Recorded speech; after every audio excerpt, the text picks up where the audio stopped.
Empiezo. Tengo una pregunta me preguntan para el doctor Llorente. Usted habló de los derechos del niño y los derechos a tener un abogado. ¿En qué casos podría negarle ese derecho o designarle un abogado del niño? En mi pregunta, el niño tiene 13 años. Guadalupe Guerrero. Bueno, negarle el derecho a tener un abogado a los 13 años parece difícil, es un adolescente. La doctora Guerrero capaz que lo dice porque tiene un caso en el juzgado. Es muy específica su pregunta, doctora. Pero no le ha sido negado en el caso, simplemente que tiene que tener la conformidad de la defensora de menores y todavía no está tomada la decisión. Pero es un derecho, efectivamente, de los niños y especialmente de los adolescentes, es verdad. Acá hay otra pregunta que no sé, supongo que será para el doctor Perrone. ¿Cuáles son sus experiencias, o para los jueces, cuáles son sus experiencias en torno a los dictámenes de los peritos psicólogos? Soy Silvia Castelao, perito psicóloga del Cuerpo Médico Forense de la Justicia Nacional. Puede ser para ustedes. ¿Cuáles son sus experiencias en torno a los dictámenes de los peritos psicólogos?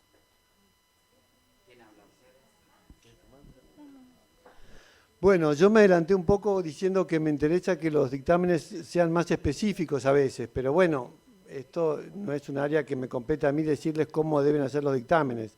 Sí, capaz debemos tener más detalle instructivo respecto de los temas que estamos tratando. Por supuesto que es una tarea nuestra interpretarlos y bueno, en ese sentido me gustaría, en lo personal, que sean más directos. A veces siento que necesitan equiparar a las partes para que la parte más vulnerable no quede tan expuesta, porque quizás es la que por su propia vulnerabilidad tiene conductas que son más perjudiciales para los niños. Entonces, si lo dicen con todas las letras, el progenitor fuerte termina tomando todas las armas e imponiéndose con eso. En estos aspectos muchas veces se ha visto eso. Bueno, esta es mi impresión. Esta pregunta es para el doctor Perrone, que dice, buenas tardes, qué placer, doctor. ¿Es posible que este hechizo solo sea entre dos adultos? Marta Aguilar le pregunta. ¿Es posible? Perdón, no escuché bien, ¿me puede repetir? Sí, que si es posible que este hechizo sea solo entre dos adultos. Sí, por supuesto, es el tipo más frecuente de fenómeno. El niño es susceptible de estar sometido al hechizo y se pueden ver comportamientos característicos, pero el fenómeno del hechizo fue mucho más descrito entre adultos y las experiencias clínicas son mucho más frecuentes a la observación entre adultos. Frecuentemente un hombre que ejerce tanto sea dominación o influencia sobre una mujer que entra poco a poco en una posición de desorganización y de sometimiento hacia él. Las situaciones de violencia, de explotación sexual, las situaciones de pérdida, digamos, de esperanza de ser reconocido, tienen mucho que ver con la relación entre adultos. Muchas gracias. Para la doctora Veloso, ¿qué herramientas usan en el tribunal para percibir cuando hay alienación parental? Bueno, yo no me voy a dedicar a la alienación parental porque para eso están los expertos. Yo lo que sí puedo decir es qué herramientas utilizamos para lograr el interés superior del niño. Y las herramientas son variadas, como les expliqué en la charla. Tenemos que tener en cuenta su opinión, pero también nos valemos de los informes técnicos. No soy yo quien tiene que describir eso, sino los informes técnicos que nos ayudan a interpretar qué decisión es más adecuada en cada caso puntual y qué decisiones tenemos que tomar para dar efectividad a los derechos del niño. Al doctor Perrone le preguntan, ¿me escucha, doctor? ¿Por qué se habla de hechizo y no de alienación? Porque usted habla de hechizo y no de alienación.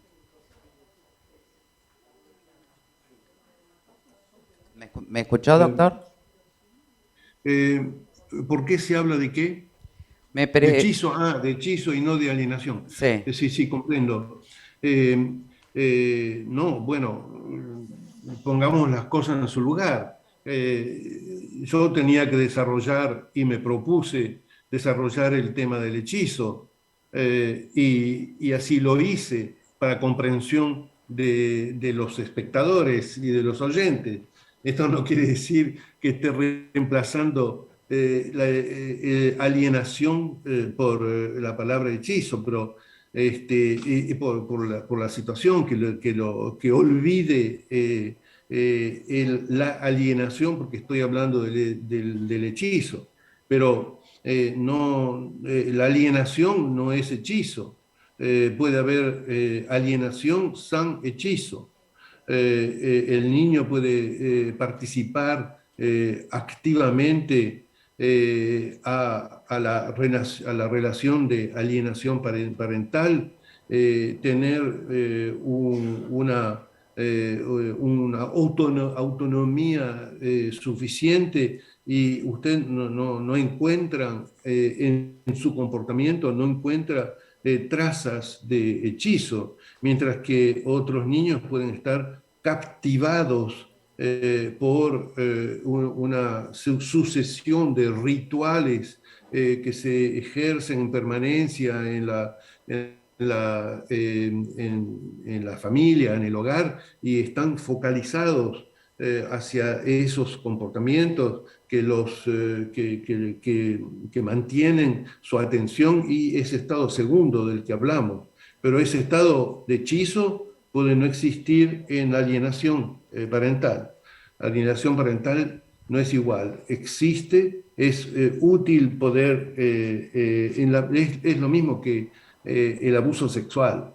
Yo creía antes que el abuso sexual era la expresión de un estado de hechizo, pero en este momento critico yo mismo esa creencia que yo mismo sostuve. Muchos abusos sexuales no están bajo el dominio o la construcción de un hechizo de la persona abusada. Acá una pregunta para la doctora Veloso. Dice, gracias por las disertaciones a la doctora Sandra Veloso, quien en principio se opone a que se pueda grabar las audiencias del artículo 12. ¿Cómo podemos los abogados tener control de la prueba si la audiencia no se graba? Me refiero a una posible apelación. Saludos cordiales. Le manda Axel Solar. Bueno, no es una prueba, no es que va, es un elemento más, es una escucha, es la oportunidad de generarle un ambiente de contención y de libre expresión. Y la Cámara, de todas maneras, en la oportunidad que tenga que decidir, también citará al niño. Pero esta citación del niño, yo no coincido acá con el doctor Mizrahi, porque no es...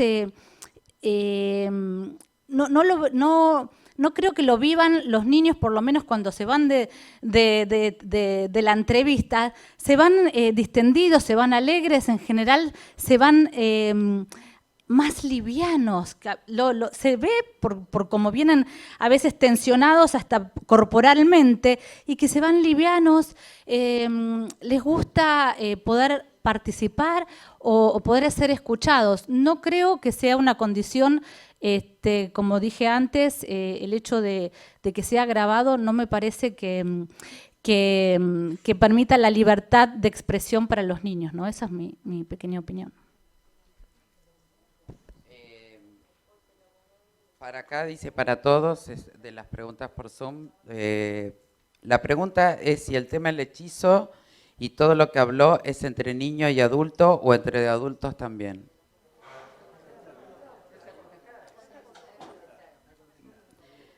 Después, Alicia Maderna. En la literatura psiquiátrica francesa se habla en algún momento de folie à deux. ¿Es un estado equiparable al hechizo? Doctor Perrone, sí, supongo que. No se le escucha, doctor. No, no, no. No, se fue. La famosa folie à deux hacía referencia al fenómeno que se produce o que era observado cuando el comportamiento de una persona provocaba una complementariedad en la otra, y esto se retroalimentaba a un punto de no control, llegando a lo que era definido como un comportamiento loco, un comportamiento psicótico, o un comportamiento altamente problemático. En este caso, existiría una simetría en la relación. Uno y otro participan de una manera igualitaria, mientras que el fenómeno del hechizo es el ejemplo típico de una relación no igualitaria, en la que hay una persona que ejerce una influencia sobre la otra sin que ésta lo sepa y sin que pueda ejercer los mecanismos necesarios de resistencia o para sustraerse de esta relación. Mientras que en la folie à deux, que Persona utiliza actualmente en la nosología ese término, hacía evocación más bien a una complementariedad de la relación entre dos personas. Acá hay uno que tiene la mano sobre el otro sin que éste pueda sustraerse. Acá pregunta Gabriel Nardi, que pregunta para cualquiera del panel. ¿Cuál sería un síntoma de manipulación en el niño pequeño cuando expresa que no quiere ver a su mamá? Por ejemplo, si el cuidado personal ha sido otorgado a su padre. No sé quién quiere contestar. ¿Cuál sería un síntoma? Sí. Un niño pequeño que no quiere ver a un progenitor, esa es la pregunta. Viviendo con el otro. A ver, Sandra, ¿qué se te ocurre? Yo, recientemente, bueno, o recientemente o no recientemente, para no hablar de ningún caso especial, entrevisté a una niña que tenía edad de jardín, 4 o 5 añitos, y bueno, hola, ¿cómo estás? ¿Venís del jardín? ¿No? ¿Con quién viniste? Porque son preguntas generales de la cotidianeidad. Llamó la atención, me pregunté si venía del jardín porque tenía todo el pantalón muy manchado y estaba muy despeinada, eran las 9:30 de la mañana, y me llamó la atención porque en general no viene así, digo, bueno, ¿habrá venido del jardín? No, lo cierto es que no venía del jardín, que venía directo de la casa. Y bueno, le pregunté, bueno, ¿con quién viniste? ¿Con mamá? Y dijo, ¿y tu papá? No vino. Bueno, digo, ¿lo ves a tu papá? ¿Cómo? Entonces me dice, no lo veo. No lo veo porque me maltrata. Yo, me maltrata. Digo, wow, ¿y qué significa eso de que te maltrata? Me maltrata. Y digo, ¿hace cuánto que no lo ves? O no se acordaba. Y me dice, sí, eso que me dice mi mamá. Mi mamá me dice, me maltrata. Y no sabía qué significaba me maltrata. Entonces le pregunto yo, bueno, ¿y te gustaría verlo o jugar? Porque estuvimos jugando bastante para crear un clima de distensión, ¿no? Y digo, ¿no te gustaría verlo o jugar un ratito o ir a tomar un helado? Sí. Y la cara se le iluminó. Digamos, lo corporal realmente se le iluminó. Tenía muchos deseos de ver a papá, pero tenía esa palabra que le impedía, esa palabra de maltrato que no sabía ni siquiera qué significaba. Bueno, por supuesto que para eso necesitamos la ayuda de los terapeutas y afortunadamente, bueno, han podido, se ha sometido el padre a diferentes entrevistas, no había ningún obstáculo, la madre misma decía que no había ningún obstáculo, que ella quería que lo vea la niña al padre, pero bueno, lo cierto es que no se podía concretar porque sí, decía por un lado el discurso, pero se oponía de alguna manera porque nunca se podía concretar ese régimen fluido de comunicación.